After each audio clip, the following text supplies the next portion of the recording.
Hey, everybody out there in podcast land. It is Friday night, December the 6th, 2024. You know what that means. It is time for another brand new, hot off the presses episode of The Fortress of Rock with me, your humble and gracious host, the Ayatollah of Rock and Rolla, the Maestro Kevin Crane. As always, glad and ecstatic to have you aboard for this rock and roll extravaganza. I'm a little bit under the weather, not so bad to the point where I would ever consider canceling a podcast episode. If I ever fail to show up for you on Friday night, I am either in the hospital or I have bailed, spent all my remaining cash, taken a flight down to Tahiti, the Bahamas, the Keys, somewhere selling coconut heads on the beach. So if that ever happens, please feel free to come down and join me. But until then, each and every Friday night, we will discuss the music that we know and love, classic rock and roll. And as always, we start off with News of the World, our tribute to the late, great Freddie Mercury and Queen. Gonna get a couple little miscellaneous things out of the way, and then a lot. We knew this was coming. A lot of summer 2025 tour news, which broke over the last week. So, if you are a Led Zeppelin fan, let's start off with this. The first officially sanctioned documentary / concert film sanctioned by the band is going to hit IMAX theaters, about 200 of them across the United States, possibly leaking into Canada, on February the 7th, 2025. Now, 18 lucky markets will get an early screening a few days earlier on February the 5th. So once again, Led Zeppelin fans, this is supposed to be spectacular, unseen footage. And once again, has the blessing of the 3 living members of Led Zeppelin. They're calling it a docu-concert film. So once again, get your tickets now for February the 7th, or if you happen to be lucky enough to be in one of the 18 early screening markets, a couple days before that, February the 5th. And again, screening on IMAX screens, which should make it just ridiculously cool. Then we have one moment of silence to pass along. A band that would be on the fringes of what we would normally discuss, a band that we wouldn't normally wholeheartedly embrace. Now, my daughter, she's 23, loves them. Makes sense. They're selling out stadiums across North America for an upcoming tour, and that would be My Chemical Romance. Now, their former drummer from 2004 to 2010, Bob Breyer, unfortunately just passed away here within the last week. So thoughts and prayers go out to the family and friends of Bob Breyer, and of course, the My Chemical Romance fan base and community. And now it's all about summer 2025. I have been complaining about my favorite outdoor venue, and I'm still on the verge of an absolute boycott. And I'm also going to complain about another show here in a few minutes. But it's not the band's fault. It's basically the venue, and again, where I live and what's accessible to me. You might have a better situation. So we're going to start off with that show because it is the biggest news of the past week, and that is something we alluded to. We told you it was coming a few weeks back. Rumblings and rumors were out there. And that is, of course, AC/DC. The North American Power Up Stadium Tour is now officially on. A lot of people out there, you guys have already got access to tickets. They went on sale in a lot of these venues, a lot of places today, December the 6th. If you don't have your tickets by now, I am sorry. You are probably out of luck. 13 stadium shows in North America, April and May of 2025. Now, you know I have not been happy with the state of live music lately. Not the quality of the shows, but the business behind the concerts. I haven't heard much lately about Congress's supposed ongoing investigation of Ticketmaster and Live Nation, which is a shame because between what they're doing with their venues and increasing prices and increasing parking costs, food and beverage costs, they are making it untenable for people who aren't rich beyond their wildest dreams to attend these concerts in any way, shape, or form involving a modicum of comfort. Yes, I'm talking about actually being able to purchase seats and maybe not having to stand on the lawn, because again, I told you, my favorite venue banned outside lawn chairs. No way am I giving them more money on top of the newly instituted parking fees,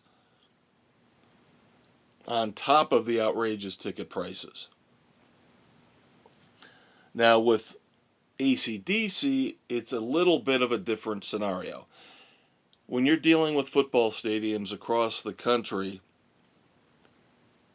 you got to understand the football stadiums in many of these large American cities are beholden to the city government in terms of money they might have gotten through taxes, tax breaks, and that happens to be the case in Chicago, Illinois. And they also happen to be one of the, if not the most corrupt cities in the United States. So that doesn't help either.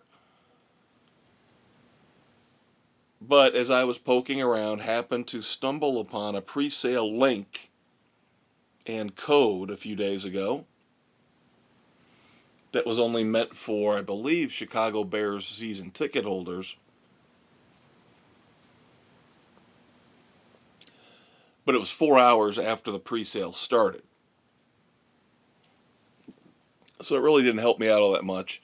All the seats were pretty much gone, but there were single seats available in the nosebleeds, as we like to call them, us rock and roll fans.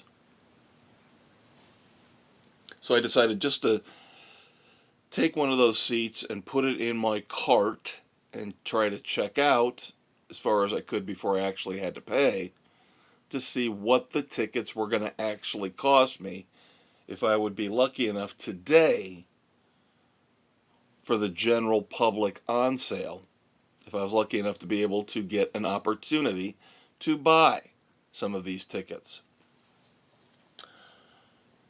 And again, I'm talking about 300 level. That is the top bowl, the top level at Soldier Field, the home of the Chicago Bears in Chicago, Illinois.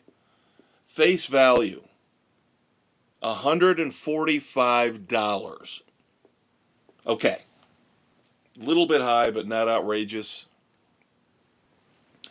I was kind of somewhat maybe expecting that, but what I didn't expect And keep in mind, in a lot of shows now, Ticketmaster and Live Nation are doing the all-in pricing, where the price that they show you on the first screen when you're selecting your seats is pretty close to the price you're going to pay. There might be $1 or $2 tax or extra fee involved, but it's close. Not so here with AC/DC in Chicago. Like I said, $145 face value between processing fees, regular sales tax, Cook County additional taxes. This is where it just gets infuriating. The price went from $145 to a final tally of $213. Keep that in mind. $145 face value ticket at Soldier Field in Chicago for AC/DC. The Pretty Reckless, by the way, opening for them. $213 for the absolute worst seats in the stadium. My friends, that is garbage.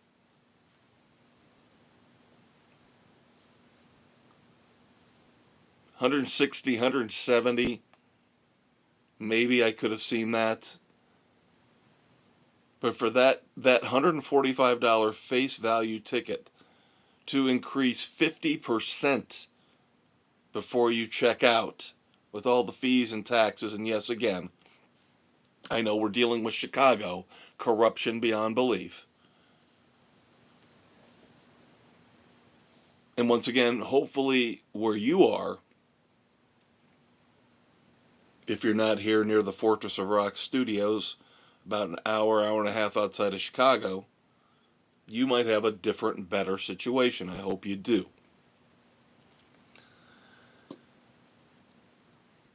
But after tomorrow night, and that's turning into a mess, after tomorrow night, Night Ranger in Elkhart, Indiana, at the Lerner Theater, for the first time in, dare I say, 12 or 13 years, I will not have a single concert, any tickets, digital or paper. Excuse me. I told you I was not 100%. I will not have a single concert scheduled. That's depressing. The Maestro will not have a single concert scheduled going forward in his life after tomorrow night's Night Ranger show. And a lot of it has to do with ridiculous prices. I'll say it one more time. They are trying to price out the true blue rock and roll fans. And all they want is corporate boxes, people who don't care about the music, who all they want to do is yap and talk on their phones and look at their phones and just say, oh yeah, we were at this concert. Watch, I recorded the whole thing. Well, I was talking with my friend sitting next to me. That's not what rock and roll is supposed to be about. All right, moving on to some other concert tours that were just announced here this past week. From small to huge, Gene Simmons of Kiss, formerly of Kiss, although I think he's still technically a member of Kiss. Kiss is just now inactive. Gene Simmons has got a 5-date solo tour coming up in April and May of 2025. I know 5 dates, not really something to write home about, but you take what you can get. All these dates are in the United States. Again, April and May of 2025. You might be lucky enough to have Gene Simmons playing solo dates near you. And of course, he's going to be playing, from what I can gather, mostly his Kiss classics. Might have some cover songs, some of his solo work thrown in there too.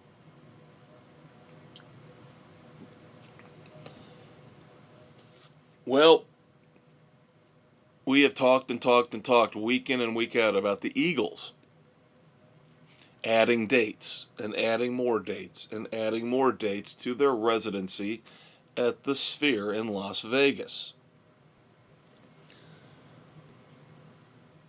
Good news, bad news. It looks like that is finally coming to an end. So hopefully that means that the Eagles might get back out on the road again and continue touring across North America on their farewell tour. Give us all another chance to see them outside of Sin City. The bad news? The Eagles' residency looks like it's ending because they're bringing back Dead and Company. Yes, instead of finding a new band, a new experience for the Sphere, they're going back already on a repeat to Dead and Company. So Dead and Company has 18 dates now scheduled at the Sphere in Las Vegas from March through May of 2025. Yippee freaking skippy. Pearl Jam continuing to support Dark Matter have announced a 2025 tour, not an extensive tour. 10 U.S. dates in April and May of 2025, I believe. 5 cities, 2 dates per city, if I'm not mistaken. Now, my friends do not like Pearl Jam. I've been fortunate enough to see them once. I would love to see them again, but I'm going to have to figure out a way to do that without going with my concert buddies. So, we'll see if it ever happens again. If you live in the New York City area, New York, New Jersey, one show announced for Billy Joel and Stevie Nicks. Billy Joel and Stevie Nicks, of course, have performed together numerous times in the past. MetLife Stadium in New Jersey. We'll see Billy Joel and Stevie Nicks perform on August the 8th of 2025. And then our final concert news for this week. And I feel a little bit exonerated by this, because as you guys know, just a few weeks ago, I reviewed REO Speedwagon live in Grand Rapids, Michigan on what I believe to be one of their final shows. And then, of course, Kevin Cronin started to backtrack. They are still technically, as an entity, REO Speedwagon, as a touring entity, are supposed to be done as of January the 1st, 2025. This news that just broke today leads me to believe maybe he wasn't lying after all. Now, this show, not for me, because I've seen all of these performers within the past year, need to take a break. But for some of you out there, this could be a phenomenal show, a triple bill.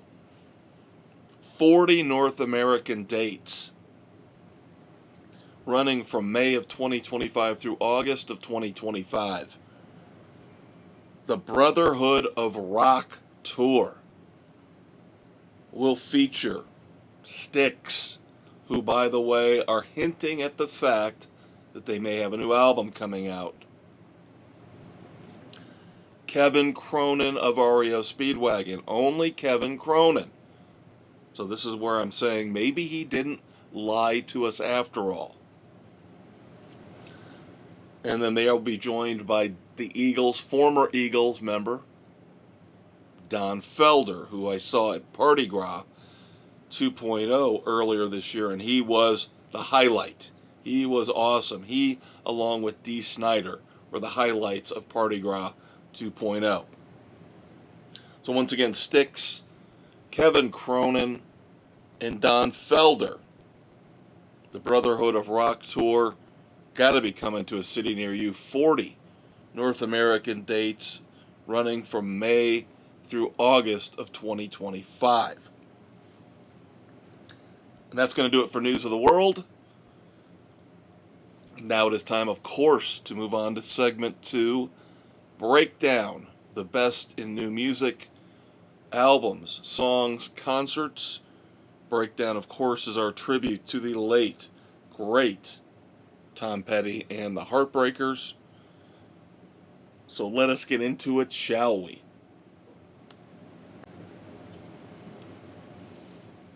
Once again, let me mention that I am not 100%, so I will try to minimize the hacking, coughing fits as best I can. I do not have a top shelf studio. I don't have a cough button, so I apologize for that. So I'm going to take numerous breaks throughout this podcast episode to try to alleviate any disgusting, phlegmy stuff from hitting the airwaves. So last Friday's episode, I had to tape a little bit early. Back on November the 29th, Black Friday, because I went to see Jackyl once again, the family reunion, every Black Friday, with a few notable exceptions. Last year, they did it for some reason on Thanksgiving instead of Black Friday. And then, of course, we had COVID. So Jackyl at the 8 Second Saloon in Indianapolis, Indiana. Now, Jesse James Dupree, the lead singer, did happen to mention during the show that this was the 11th time they have played the 8 Second Saloon. So my friends and I were kind of looking at each other, trying to figure out how many times we've seen them out of the 11. So we did not see the Thanksgiving show last year. We missed a year because of COVID. Probably didn't catch them the first time around. So we were thinking this particular show last Friday, again, November the 29th, 2024, was our 8th time seeing Jackyl at the 8 Second Saloon. Maybe 7, I would say no less than 7, but quite possibly 8. It is a great, phenomenal show. I know we reviewed it a few years ago here on the Fortress of Rock, the last time I went. Got to introduce my nephew to Jackyl for the first time. He just turned 21 this past September. So, you're not going to get a lot of change with Jackyl. Jackyl is, you take them for face value. They are what they are. They are redneck, badass, biker, early 90s era hard rock, before things all went to hell. They weren't hair metal. They kind of came in at the tail end of that. They were more aligned with, let's say, Skid Row. After Skid Row, Slave to the Grind era, Skid Row got a little bit harder, ditched the pop sheen. That's what Jackyl is. Jackyl isn't afraid to offend you. And this is like the early 90s, right before grunge took over and kind of threw a monkey wrench in everything for rock and roll. Now, Jackyl does not put out a ton of new music. I am somewhat disappointed in that. They did throw out a couple new songs here when they did a greatest hits live compilation called 40 Coming in Hot. There were a couple new songs on that, but otherwise it was just basically a live album, very similar to what we just saw last Friday. So I'm just going to run through the set list real quick, and then I will tell you what I thought in an otherwise phenomenal show could have been tweaked and changed a little bit. So it was a solid 90 minutes, almost on the dot 90 minutes, maybe a minute, maybe 2 minutes short of 90 minutes. They have taken to leading off now every show with Blast Off, for the most part. They played Cut the Crap. They played My Moonshine Kicks Your Cocaine's Ass. And I know I'm pushing the boundaries of language here, but that's it. That's all it. That I'm not doing anything R-rated here, okay? So I'm not going to lose my non-explicit label on all these podcast platforms. Then you get Encore, Screwdriver, Down on Me, Push Comes to Shove. Then we get their cover of A Country Boy Can Survive, Secret of the Bottle, I Stand Alone, Just Like a Devil, When Will It Rain, Dirty Little Mind, along with Better Than Chicken. Kind of a medley there. Another great cover, Suspicious Minds. I love their cover of Suspicious Minds. Then you get Redneck Punk. And of course, as always, they close out with The Lumberjack. Now, I had to put this set list together. Another thing about live music that's kind of upsetting me is that my normal go-to website for set lists, the wiki setlist.fm, some of the smaller shows we've been going to, they're really not keeping up, and I know it's all dependent on audience members. You're sitting there going, well, Maestro, why don't you put the set list out there? Because I'm trying to enjoy the show.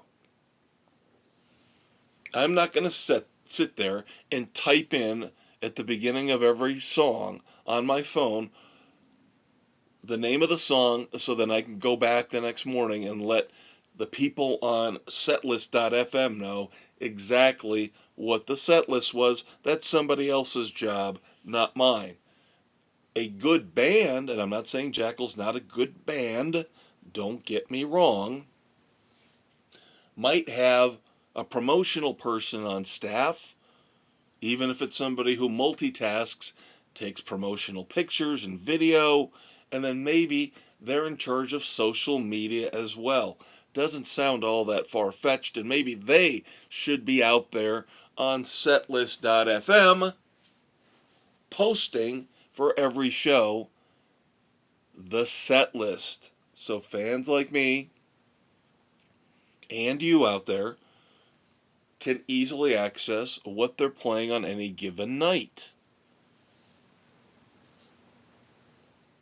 Now, as I mentioned, I had to kind of piece this together from looking at some of the shows a night or two beforehand, and it looks like, with the exception of a couple songs, some of these shows they're playing Back Off Brother. Some of these shows they're playing Just Because I'm Drunk.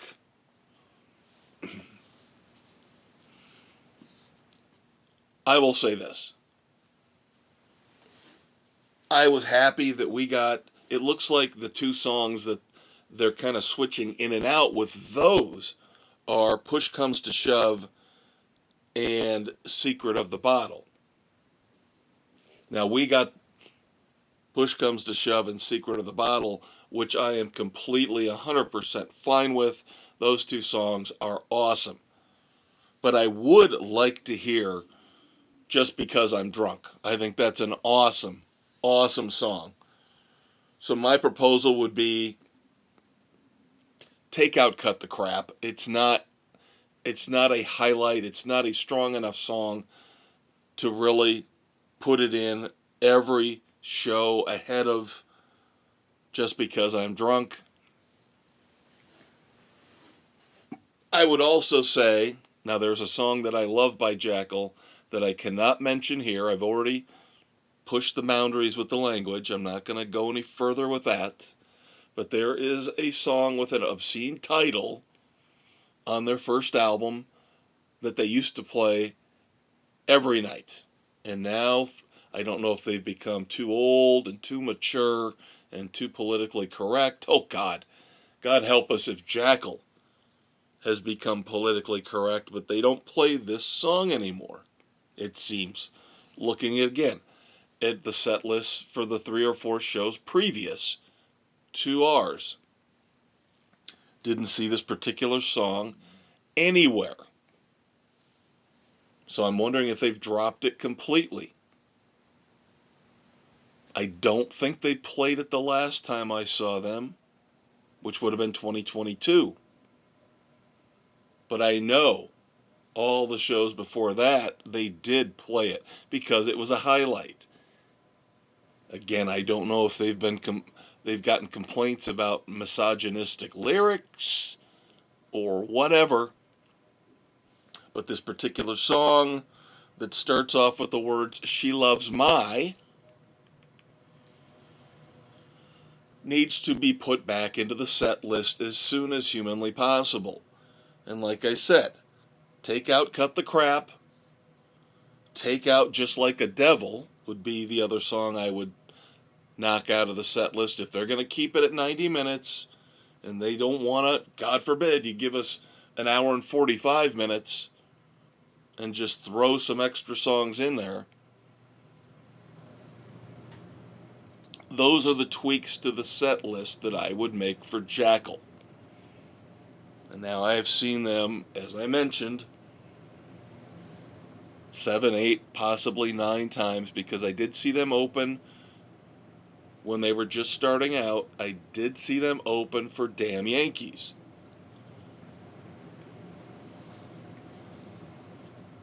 This was one of the better shows I have seen from Jackyl. The sound, number one, was a lot better. I think they did some rearranging with their sound system. A couple of us noticed it. They moved the soundboard away from where it would normally be, which was right smack dab in the middle of the crowd. And they moved it off to the side. I don't know if that had any effect.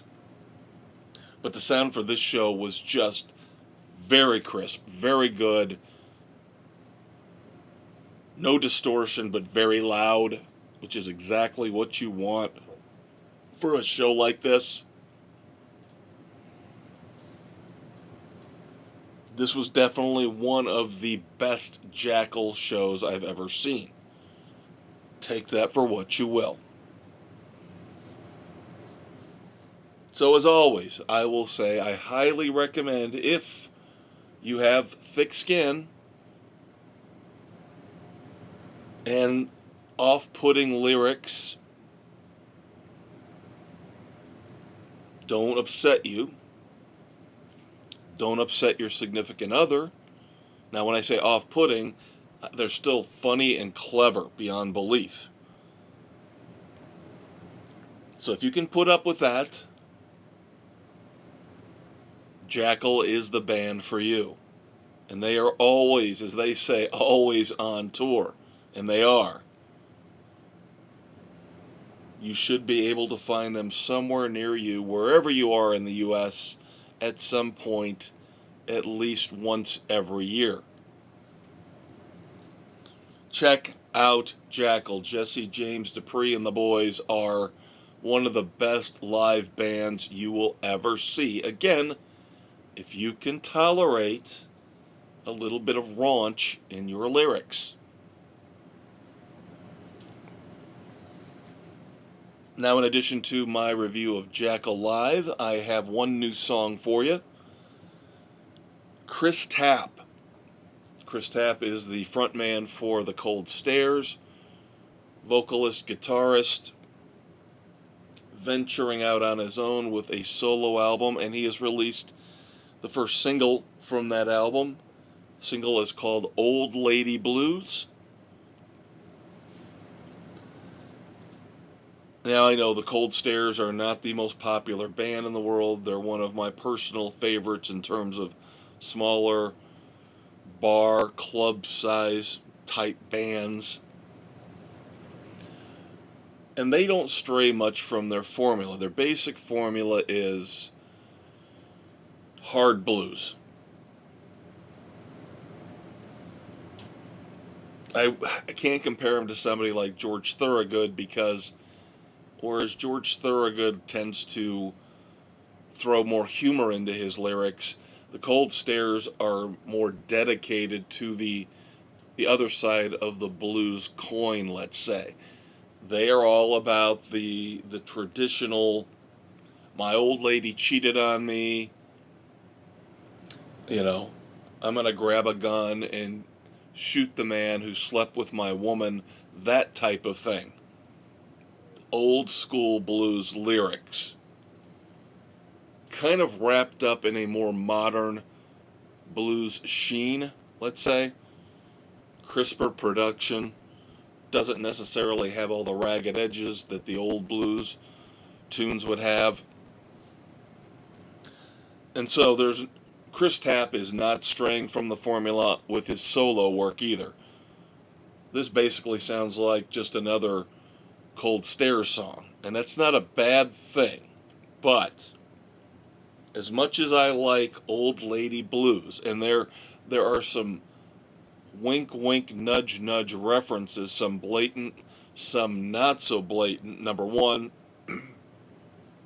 a direct quote, a direct line from When the Levee Breaks.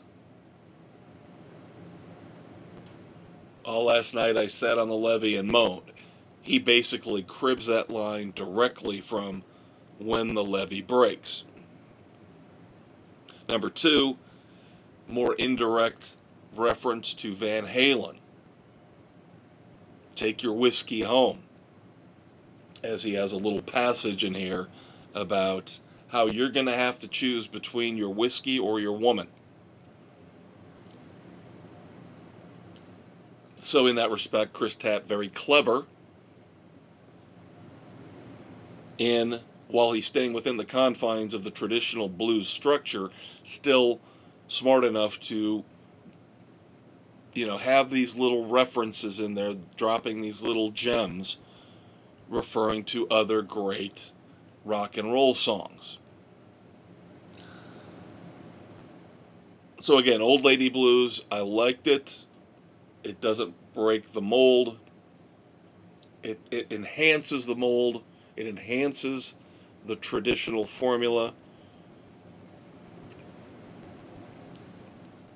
But I will say, they probably, and you guys know, when it comes to music, I'm an old fuddy-duddy, get off my lawn guy. I prefer a band that has perfected a certain sound to stick with that sound, tweak it, change it, push the boundaries a little bit, but let's not go crazy.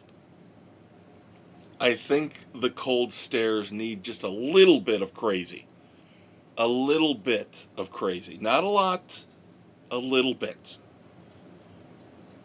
Little bit of tweaks and changes to the formula. A little bit of growth. Not a lot. Maturity is overrated. Growth is overrated.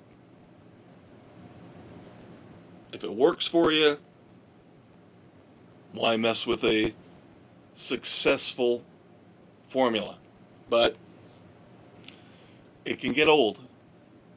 everything can start to sound the same. So I just recommend to Chris Tapp and his band, the Cold Stairs, that maybe try to venture out into some more traditional hard rock and leave the kind of ZZ Top.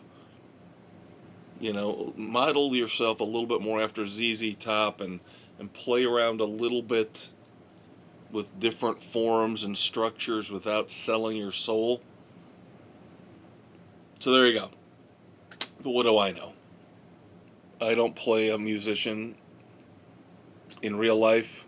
I just pretend to be one on a podcast. So that's going to do it for segment 2. Breakdown for this week is over. And now we move on to segment 3. That means I am getting up from my chair in the Fortress of Rock studio, and I am wandering over to the Rock and Roll Garage here at the Fortress of Rock. Have to hop into the Rock and Roll DeLorean. My man, Doc Brown, already there, ready to go.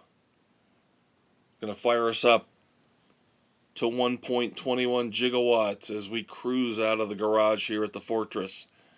Head into the rock and roll time stream. It is time for I Want to Go Back, our tribute to the late, great Eddie Money. So as usual, each and every Friday night, as we take this trip back into the history of rock and roll, classic album releases, birthdays, important moments in rock and roll history, as Doc Brown gets us up to 1.21 gigawatts, gets us firmly entrenched in the rock and roll time stream, I'm going to take care of some business. You're obviously listening to us somewhere, and I thank you for that. But you have options and you have choices. You don't have to have a quarter pounder with cheese. You can have a Big Mac. You can have a filet of fish. And for a limited time, you can have a McRib. So you can listen to us all over the place on a multitude of podcast platforms. We are available on Spotify, Pocket Casts, Apple, iHeartRadio, Overcast, Amazon Music, CastBox, Audible, and Good Pods. And of course, don't forget to check out our Facebook page. We're not on Twitter, we're not on Instagram, but we are on Facebook. And we do 2 fun things every weekend for you on the Fortress of Rock Facebook page. The first one should be up and running about the same time as this brand new podcast episode drops, and that is the Weekend Rock Project. Every Friday night we give you a word, a theme, an idea, and you need to come back with your favorite rock and roll songs that fit the bill. Now this week I am prepared. I do know what we're going to be doing. Sometimes I do, sometimes I don't. This week I do know what our Weekend Rock Project is going to be. Time to roll the dice. Lay down your cards. We are going to be looking for your best songs, your best rock and roll songs with words, phrases, ideas involving gambling. And this should be really easy. I try to avoid doing stuff that's obscure. This one should be a piece of cake. How many songs pop into your head the minute I tell you about this? You can use the words lucky, luck, chance, dice, gambling, gamble, anything that fits. We're going to be very lenient this weekend. So that's your Weekend Rock Project, and you can find that on the Facebook page every Friday night, and then every Sunday, usually mid-afternoon while I'm watching the NFL at this time of year, we post New Music Sunday, a brand new song, a brand new video from YouTube to try to get you guys to continue to listen to brand new music And again, I am prepared this week. Sometimes it's a last minute thing, but I already know what this week's is going to be. The video's out there. It is, oh wait. I think I'll tell you later. Because it's something that might pop up a time or two at the end of the episode in our final segment. That's my hint, hint, wink, wink foreshadowing for you. Now, of course, a lot of the ideas, especially the opinions are mine and mine alone. But a lot of the story ideas, especially in segment 1, News of the World, and here in segment 3, I want to go back, I do get from a variety of other sources. Now, if there's a lot of Van Halen news out there, then I am getting some of it, without a doubt, from the Van Halen newsdesk.com. And by the way, if you're a Van Halen fan, I couldn't really put this in News of the World, but I don't know if the giveaway is still open or the sales are still open. I believe they have a limited number for sale. I believe it's a combo. It might be, I think Ultimate Classic Rock, another one of my prime sources, has a giveaway going on, whereas you can buy it from the Van Halen news desk. We're talking about the Van Halen live free concert in Dallas back in 1991 that we talked about a lot when the For Unlawful Carnal Knowledge reissue came out this year. So like I said, one of our sources, the Van Halen news desk, might still have a limited quantity for sale on vinyl. Of course, this was a Record Store Day exclusive. And then I believe one of our other main sources, UltimateClassicRock.com, has a giveaway going on where you can register to win a free copy. And then, of course, I'm not trying to leave out our third very important source, which would be thisdayinmusic.com. All right, I have gotten the go-ahead from Doc Brown. He says we are ready to go. So let's start off with birthdays here in I Want to Go Back. We'll start off with December the 6th, 1961. David Lovering, drummer for the Pixies, was born on this day. Now, the Pixies, I will fully admit, not a band I have ever gotten into. Maybe I should try. Believe it or not, I know my daughter, again, 23-year-old daughter, has listened to some Pixies. And I know they're considered very influential. There are just some bands where either you read about them, Sonic Youth is another one, and maybe I might be confusing Sonic Youth with my daughter. Sonic Youth might be the band she's listened to. I don't know about the Pixies. But bands like the Pixies, Sonic Youth, I tried a little bit of Husker Du. You know, just the vibe doesn't work for me.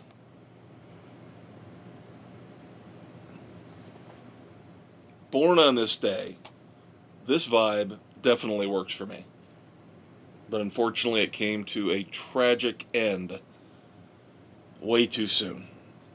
Born on this day, December the 6th, 1956, legendary guitarist Randy Rhoads was born on this day. And of course, as you all know, really established himself as a member of Ozzy Osbourne's solo band, and then tragically died, again, way too young, on March the 19th, 1982, in a plane crash. Great Randy Rhoads, born on this day in 1956. Also born on this day, in 1956.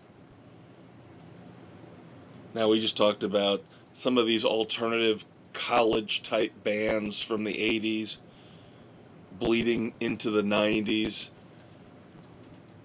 Now, one of those bands that I absolutely adored and loved, for the most part, was REM. And REM's guitarist Peter Buck was born on this day, also in 1956. And then finally, born on this day, December the 6th, 1942. I've been talking a little bit more lately about yacht rock. Whether you love it or hate it, that's on you. There's a lot of good late 70s, early 80s soft rock out there, which they classify as yacht rock. But there are bands that predate yacht rock that, number one, could fit into the genre, but number two, might even be too wussy for me as a yacht rock aficionado. One of those bands would be Bread. Bread, of course, was big in the late 60s, early 70s, with very, very soft, mellow rock and roll, led by David Gates, of course. Born on this day in 1942, their bass player from 1968 to 1971, Rob Royer. So that'll do it for birthdays, so let's move on to anniversaries. We've got a lot of anniversaries to get through here, so you will get a full segment here with a lot of meat on the bone. A lot of Rolling Stones anniversaries today. So December the 6th, a very big day for the Rolling Stones fans out there, myself included. But we start off December the 6th, 2016. You know I love to delve a little bit, just a little bit, into the business side of music every once in a while. So this particular anniversary, to start us off, very intriguing to me. On this day, in 2016, the resurgence of vinyl really took hold. Vinyl records brought in, for the first time ever, vinyl records brought in more money than digital downloads for the first time ever. Now, of course, vinyl in the past was number one for years and years and decades.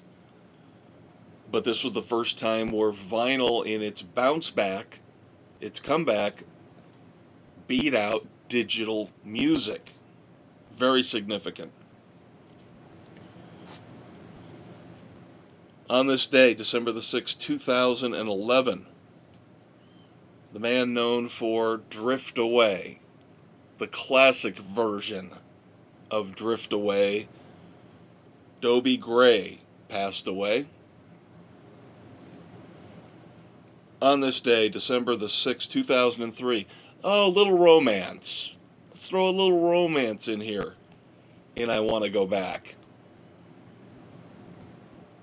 Elvis Costello married jazz. I think she's a legend. I think she qualifies as a jazz legend.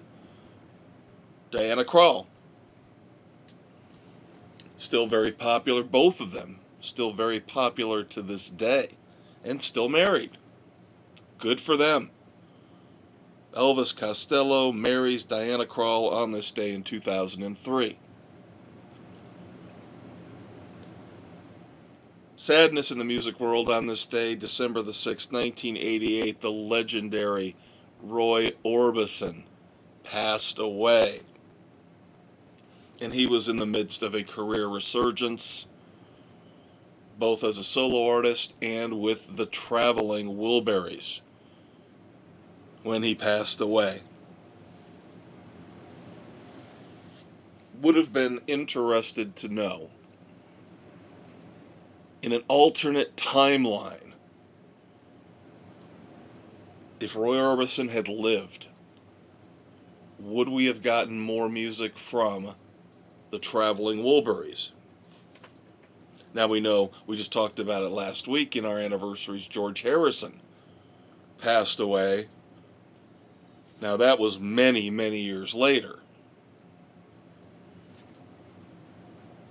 Would have been interested to see if Roy Orbison had lived, if we'd gotten more great music from the Traveling Wilburys. On this day, December the 6th, 1975, Paul Simon scored his first solo #1 U.S. album with Still Crazy After All These Years.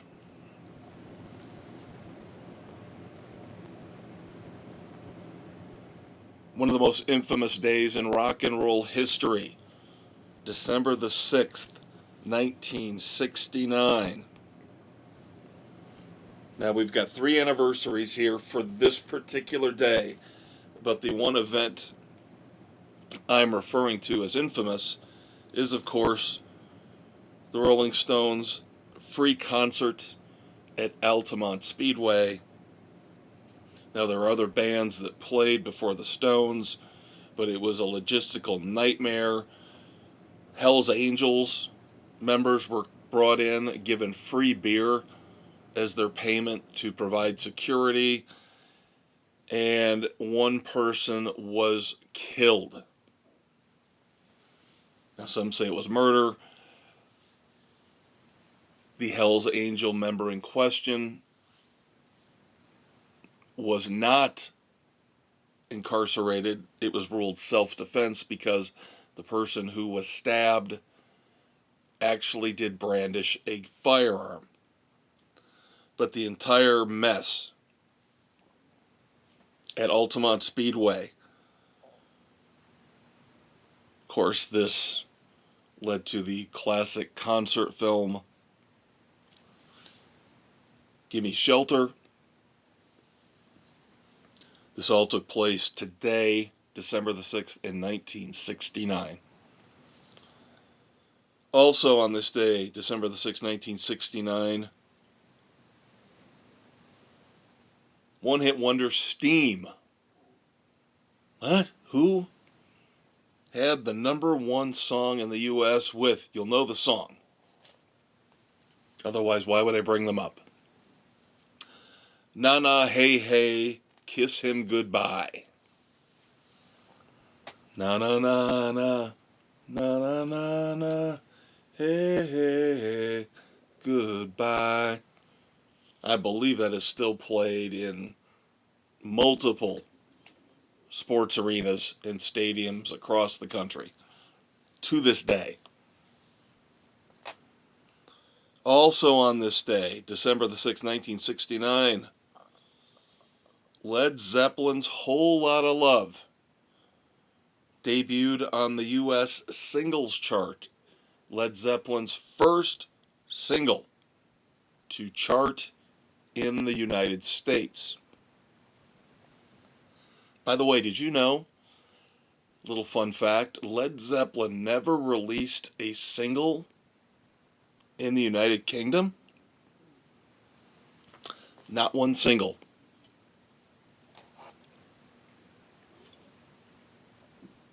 Back to the Stones. December the 6th, 1968, the classic album, Beggar's Banquet, was released. More Stones. Now we go back to 1965. On this day, December the 6th, the Rolling Stones recorded 2 of their all-time classic songs, 19th Nervous Breakdown and Mother's Little Helper. Then finally in anniversaries, December the 6th, 1949, blues legend Lead Belly died. So that's going to do it for I Want to Go Back. So Doc Brown and I are pulling back into the garage here at the Fortress of Rock. He is giving me the stink eye. He is pulling out the Lysol wipes because he can tell I'm fading fast, hacking and coughing every time the microphone is off. But I still got enough energy for another 10 or 12 minutes to finish up things here on December the 6th, episode 173 of the Fortress of Rock. Thank you for bearing with me. I've done a pretty good job of not subjecting you to my borderline sickness. But now we move on to our fourth and final segment. Wrap it up. Our tribute to the fabulous Thunderbirds as I walk from the Fortress of Rock garage back to the studio. Doc Brown, I've given him permission to pull up the drawbridge over the moat and start shutting things down. Need to get a good night's sleep tonight in preparation for Night Ranger tomorrow night. The final concert of 2024 on the agenda here at the Fortress of Rock. So that would mean as we look forward to the next few weeks, which is what we do here and wrap it up. Your show next week, episode 174, on December the 13th, will be my review of Night Ranger, live at the Lerner Theater in Elkhart, Indiana. Now, this is a very odd situation. I kind of alluded to it towards the beginning of the podcast. There's some kind of event going on in the city of Elkhart called Winterfest that's going to cause all sorts of problems for parking and getting to the Lerner Theater. I don't know why. They scheduled a concert during this Winterfest or vice versa. So that's going to cause problems. Now, on top of that, we saw that the start time for the show was very early, 6 p.m. And initially, being a little bit naive, thought, oh, well, that'll be cool. You know, maybe an opening act will get out of there by 8:30, 9 o'clock, be able to grab a late dinner, get home like any normal night, start to shut things down by 11, 11:30. No. No, I just got a breakdown of the night's agenda. It is going to be 2.5 hours before Night Ranger. 2 opening bands I've never heard of, a DJ, an intermission. So even though they're saying the show starts at 6, Night Ranger does not even hit the stage until 8:30. So, between parking issues, traffic issues, don't know if this is going to be a great final show, logistically, to close out 2024 with. But I will tell you all about the details, all the gory, hairy details, next Friday night. And then in 2 weeks, of course, is my Christmas present to you, the loyal, faithful listeners out there, where I will give you our annual list of the best of the year. In this case, of course, the best of 2024. We have got to break down for you the top 5 albums of the year, the top 5 songs of the year, and the top 5 concerts of the year. And that will be coming episode 175, our final show before Christmas, Friday, December the 20th. And then for our final show of 2024, I'll see if I can come up with something special for you. But right now what I've got on the schedule for you, Wilco has a brand new EP out. kind of snuck under the radar, but I've already listened to it. It's interesting, as usual. Wilco is very interesting. So, Hot Sun, Cool Shroud, Wilco's new EP. We're looking to review that for you on episode 176, Friday night, December the 27th. I think we might also for you have, yes, more Yacht Rock. The HBO Yacht Rock documentary that recently dropped. Might have a review of that for you to pair along with Wilco. Again, that is episode 176, the final episode of 2024, dropping on December 27th. Let's keep 2025 a mystery for now. I'm not gonna delve into what we're gonna talk about in 2025 right now. The only thing I know in January of 2025 that we will have for you at some point is a review of the new album from Tremonti. The End Will Show Us How. Oh, look at that, will ya? Coming up next week, one of our featured song reviews will be the fourth release from The End Will Show Us How. And of course, it's the title track, The End Will Show Us How. We'll have that for you next week here on The Fortress of Rock. Also, still looking at possibly reviewing Blackstone Cherry with Aaron Jones, American Horse. Then, of course, we'll see if we can fit in some Christmas songs for you maybe in a couple weeks. Not making any promises, but I do like to do something for the holiday season. So that leaves us with our tribute to the Billboard charts, our top album of the week here on the Fortress of Rock, and our top songs, of course. I always like to tell you every week about the influence of the early Billboard charts on my musical upbringing, listening to Casey Kasem's America's Top 40, reading the Billboard magazine anytime I could get my hands on it in the supermarket, at the mall. Yes, this is why my background is in business and numbers.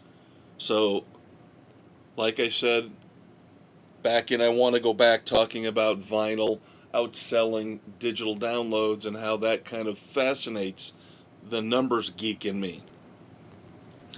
That's why I was drawn to the Billboard charts and how the ranking of the songs, the sales, how that would lead to an artist breaking out or splitting up, a band breaking up because they couldn't quite connect in terms of their chart position wasn't high enough, the record sales weren't high enough.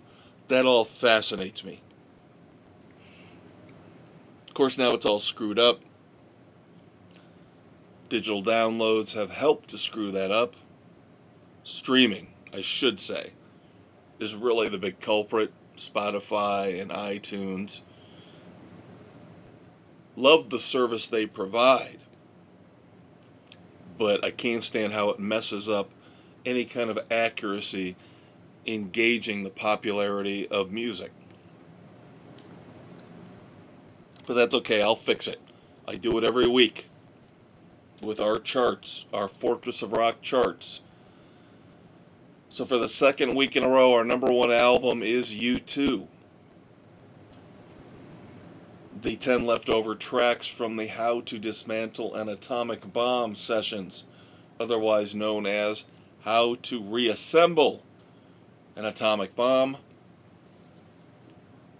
2 weeks in a row as the number one album here on the Fortress of Rock. Our top songs: Two songs that we've discussed at different points on this podcast episode. Of course, the one song we reviewed probably doesn't take a rocket scientist to figure out that's going to be one of them. Chris Tapp's Old Lady Blues is one of our top songs here on episode 173 on the Fortress of Rock. And of course, we cheat. We always pick a couple songs. Very, very hard to single out one song a week. Much easier to pick one album. So the other song that we have decided will reign supreme here this week on the Fortress of Rock is that brand new single from Tremonti, the title track from their upcoming album, The End Will Show Us How. I cannot wait for this album. 4 songs in, and they are all spectacular. I have all the Tremonti albums. Love Tremonti. Mark Tremonti is fantastic.